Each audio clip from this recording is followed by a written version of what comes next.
Hey everybody, what is going on? I am Maximus Rex and this is Big Baby Reviews. Today's Tuesday, it is Sam Keith Day, so we're looking at the next issue that I own of his The MAXX series from the 1990s. This is issue 25, and I have to say, more and more confused as we move along by the storyline. Does not help that I don't have all these issues, obviously, so I'm going to try to make it pretty quick today because it's just not going to be an awesome review and an awesome comic that I really enjoy, to be honest. Now, I'm just basically finishing up these last few MAXX issues I have just to make sure I get to the end of it, and then we'll move on to some other stuff with Sam Keith that he did a little later on.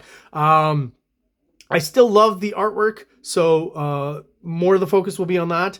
And again, I'm just going to try not to waste too much of your time and get through this one fairly quickly. So the cover is as mixed media as you can get. There's paint, there's spray, there's, I think, acrylic oil, maybe pastel. I don't know. He's got some plastic bits stuck in there. And I bet you this piece originally has a lot of texture, right? It's just not a flat painting. And it does mirror something that's happening in the story, though, where the character of the MAXX, or I think it's the character of the MAXX, at this point has lost the costume or something and is just wearing kind of a makeshift MAXX costume, and this mask is part of that, as we'll see in this issue. So that's all I got to say really about the cover. Let's crack her open, have a look inside, and move past this. Story and art, Sam Keith. So, okay, so at some point, William Messner-Loebs is no longer helping out in any way with the writing of the dialogue or anything. Might have happened a few issues ago, but this, I think, is the first official issue that I have where it's like that. Story and Arts finishes Jim Sinclair, so he's still being an assistant, maybe doing some inking and stuff. Story editor, lettering, Mike Heisler, color, Steve Oliff, and all the optics. So, other than Bill Messner-Loebs, and this is the first kind of change in the creative team, everyone else was there from the beginning, it's still there. So yeah, here's, right away, I'm 2 issues past issue 22 that I haven't read, so I don't know what the heck is going on here. Some of the characters are familiar, but the MAXX doesn't look the same anymore. He's wearing, a MAXX mask here that's kind of made from other stuff. Very confusing to me. And we've got Sarah, but at this point I don't know if Sarah and her boyfriend are a different character than the Sarah that I knew from before with the glasses and the long hair. Did we move into the future? I have no idea. There's something hinting at with the MAXX in his profile here as well, and later on, and I'll point it out. I don't know if I read this somewhere. There's just something kind of itching in the back of my brain that's telling me that the MAXX, we thought he was a rabbit or something, but at some point he's going to be like a horse. Wasn't the horse kind of like Sarah's spirit animal or something? I'm not quite sure. So basically what they're doing here is, one of the past issues had these kind of weird pink fairies, and they're putting them on ice in the back of the car and bringing them home or something. Again, the MAXX has gotten pretty surreal at this point, much more than it originally was, and just weird, odd things going on throughout this comic. So they bring the fairies up. We get some great surrealist visuals, though, throughout this whole issue. So I got to say that the visuals, grabbing these fairies, cutting them open, just kind of gross, body horror. And most of the larger parts have already been digested, hopefully, leaving, bingo, the victim's fingers, toes. So by cutting them open, they've eaten people, so they're going to try and find out who the victims are, is what I'm kind of getting from this story here. And again, another profile here where the MAXX, to me, seems kind of like a horse. Why is that important? I don't know. But yes, we got these fingers. Boyfriend comes in, surveys the scene, passes out, right? As you would with a bunch of pink fairies being cut open in the middle of your kitchen by some shaman-looking dude. Dressed up kind of like the MAXX. It's just, yeah. It's a makeshift Australian MAXX look, right? He's got the mane and the hair, and I guess this is meant to be the fur that he wears or something. I don't know. Sam Keith's art, I'll say it, always very moody and interesting. Uses the textural light very nicely here, very illustrative.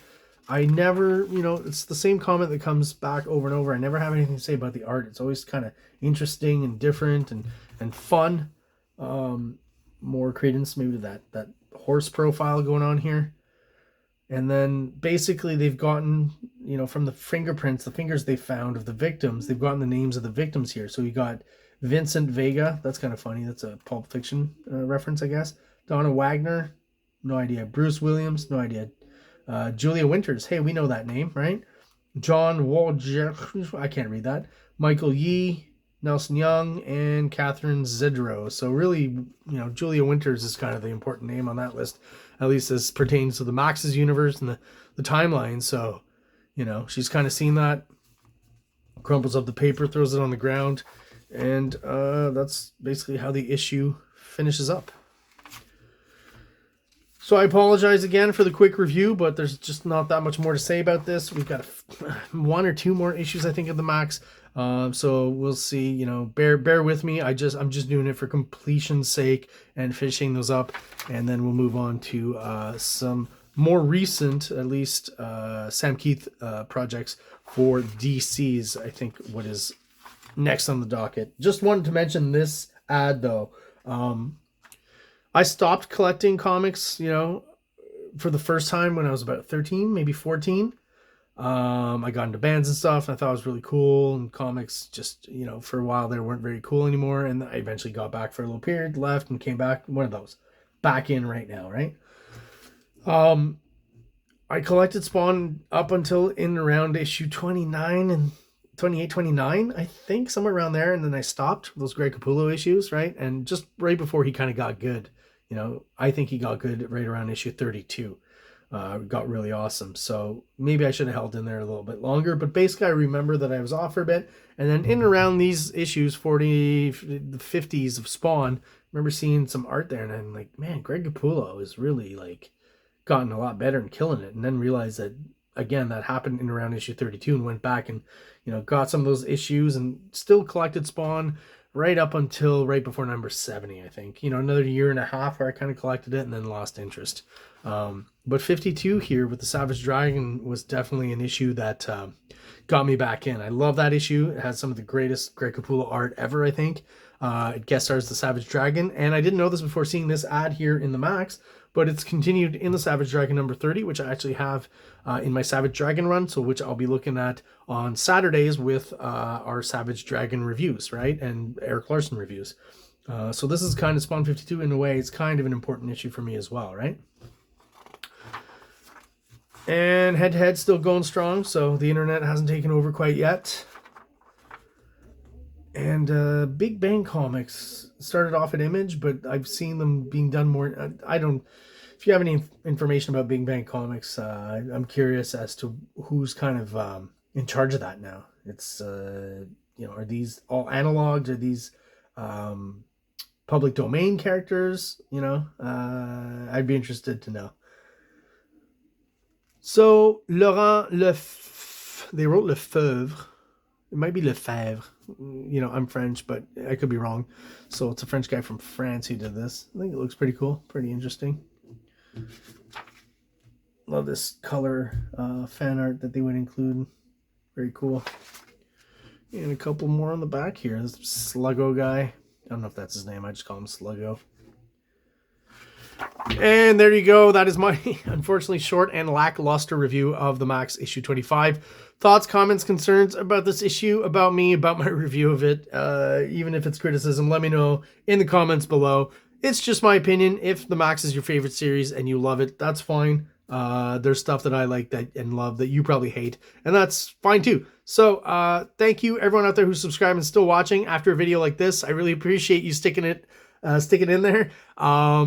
Those of you out there who are watching but are not subscribed yet, please do so below. It only takes a second and it helps us grow as a channel, helps get us out there to other like-minded people who are into the same kind of stuff that we are, bande dessinée and comic books. So thank you so much everybody out there, and have a great and awesome day. Like!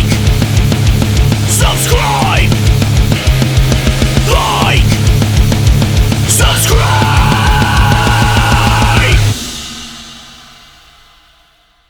King Comics presents Big Baby, Volume 1, Issues 1 to 13, 204 pages of story and art.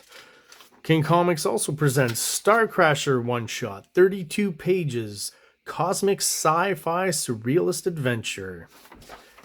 You can find these fine comics at kingcomics.ca, at MaximusRex13 on Instagram, or on Facebook, MaxRex or Big Baby.